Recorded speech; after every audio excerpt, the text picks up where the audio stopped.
Caros irmãos e irmãs, paz e bem, o evangelho de hoje é Mateus 5, versículos de 17 a 19. Naquele tempo disse Jesus aos seus discípulos: Não penseis que vim abolir a lei e os profetas. Não vim para abolir, mas para dar-lhes pleno cumprimento. Em verdade eu vos digo, antes que o céu e a terra deixem de existir, nenhuma só letra ou vírgula serão tiradas da lei, sem que tudo se cumpra. Portanto, quem desobedecer a um só desses mandamentos, por menor que seja, e ensinar os outros a fazerem o mesmo, será considerado o menor no reino dos céus. Porém, quem os praticar e ensinar, será considerado grande no reino dos céus. Palavra da salvação, glória a vós, Senhor. Caros irmãos e irmãs, estamos diante de novo da discussão sobre a lei e a graça. Isso é um tratado que vai acompanhar a Igreja nos seus primeiros séculos até praticamente o final da Idade Média, como uma grande discussão. A lei e a graça. O problema é opor lei ou graça. Jesus não trata essas duas coisas como se fossem antítese, mas ele quer explicar, ele quer aprofundar a lei.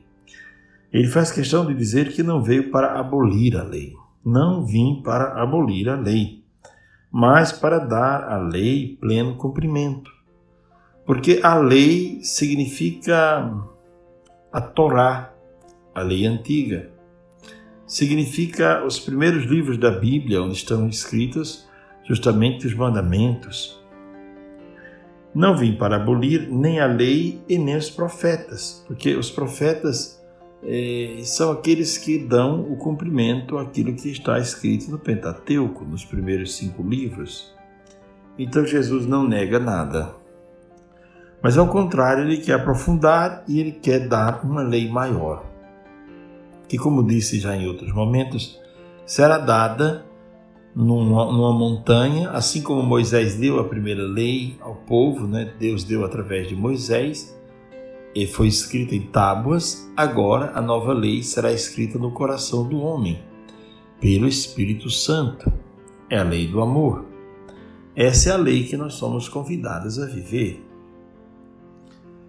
Jesus então explica que não passarão o céu e nem a terra sem que se cumpram essas leis. Nenhuma só letra ou nenhuma vírgula serão tiradas da lei.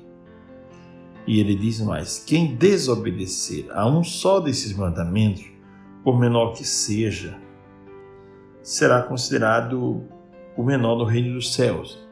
No reino dos céus não há menor nem maior, Quer dizer, quem desobedecer ficará, entre aspas, excluído desse modo de viver, ficará excluído do reino dos céus, ficará excluído dessa dinâmica do reino, quem não quiser obedecer a estes mandamentos. Quem desobedecer um mandamento, por menor que seja, e ensinar os outros a relativizar a lei divina, a lei de Deus. Então Jesus aqui está tratando da lei como objeto de libertação das pessoas. Por que foi dada a lei lá no deserto a Moisés? Os 10 mandamentos, se nós fôssemos analisá-los aqui um a um, todos eles tratam de situações de libertação do ser humano. Vou dar alguns exemplos práticos. Primeiro, o primeiro mandamento: amar a Deus sobre todas as coisas. O primeiro mandamento é um mandamento para libertar o homem de toda e qualquer idolatria. Quer dizer, não colocar nada no lugar de Deus e nem ninguém, não ser idólatra.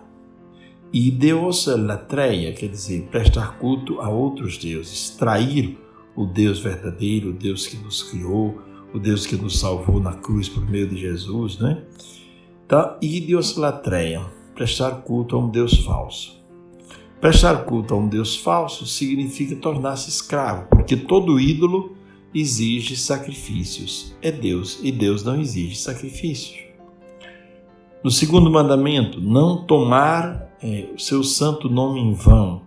Por trás desse mandamento também está uma outra grande libertação do homem, no sentido de como ele deve relacionar-se com Deus. Então ele não deve construir no coração uma falsa imagem de Deus e não deve usar o nome de Deus para fazer qualquer tipo de coisa que não seja lícita. Ele deve ser livre disto, da ilicitude, não é? E o terceiro mandamento, agora mais belo ainda, a libertação que ele provoca, quando ele diz guardar os dias santos, não é? Para dizer que o homem não é escravo do trabalho. Ele há de ter um dia para descansar, para cuidar da família, para cuidar de si mesmo, para passear, há de ter um dia para estar com os filhos, há de ter um dia para rezar também. Então, o homem não é máquina. Esses mandamentos eram uma maneira de provocar uma ruptura com tudo o que o povo de Deus viveu no Antigo Egito, quando era escravo. Assim, a lei não foi dada para escravizar as pessoas. Aos poucos, quando foram se criando outras prescrições e proibições, então a lei tornou-se algo difícil de ser levado a sério, difícil de ser cumprido. Mas aquilo que foi dado por Deus mesmo eram leis que libertavam o homem. Por isso Jesus diz, a lei dada por Deus é fonte de libertação e nós não podemos sequer questioná-la. Os 10 mandamentos. E pode olhar que os 3 primeiros mandamentos trazem a relação do homem com Deus, para purificar essa relação do homem com Deus, e do homem consigo mesmo, e depois os outros 7 mandamentos falam da relação do homem para com o próximo e para consigo mesmo, para que o homem não seja mais escravo de suas paixões, nem das suas loucuras, e nem seja escravo de si mesmo, nem do outro. Então, no fundo, a lei provoca a libertação. Caros irmãos e irmãs, Jesus diz, quem praticar e ensinar será considerado grande no reino dos céus. Não significa aqui, ao pé da letra, ser considerado grande ou pequeno, como houvesse uma espécie de pódio no céu. Um fica mais alto, outro mais elevado, outro mais baixo. Não se trata disso. Quem cumprir essa lei e ensinar os outros a cumprir, terá parte nesta dinâmica do reino de Deus. É isso que significa esse texto, ou esse final do texto, não é? Caros irmãos e irmãs, não nos julguemos cumpridores da lei e não nos julguemos santos porque cumprimos esta ou aquela lei. João Clímaco tem uma palavra muito interessante. João Clímaco faz parte dos antigos sábios da igreja. Ele diz, Judas era um apóstolo. O ladrão que estava crucificado à direita de Cristo era um assassino. E o que aconteceu num pequeno instante com os dois? Então, João Clímaco está fazendo uma espécie de antítese, agora sim, entre essas duas situações, para dizer que o cumprimento da lei divina, a fidelidade à lei divina, é algo que deve ser vivido com fidelidade até o final, não é? Que hoje possamos pensar sobre isso, não é? A primeira pergunta que eu lhe faço como cristão católico que frequenta a igreja, você conhece os mandamentos da lei de Deus?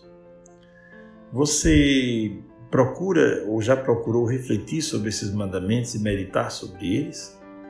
Vale a pena pensar sobre os mandamentos, não é? Então que esse dia seja um dia para pensar sobre a lei de Deus. O que é a lei de Deus na nossa vida? Como viver essa lei? Como aplicá-la de forma muito prática no nosso dia a dia? Eis o convite que o Evangelho de hoje nos faz. Não abolir a lei, nem os profetas, mas dar cumprimento, aprofundamento e tornar esses mandamentos vivência na prática diária. Tenham todos um bom dia, graça e paz da parte de Deus. Amém.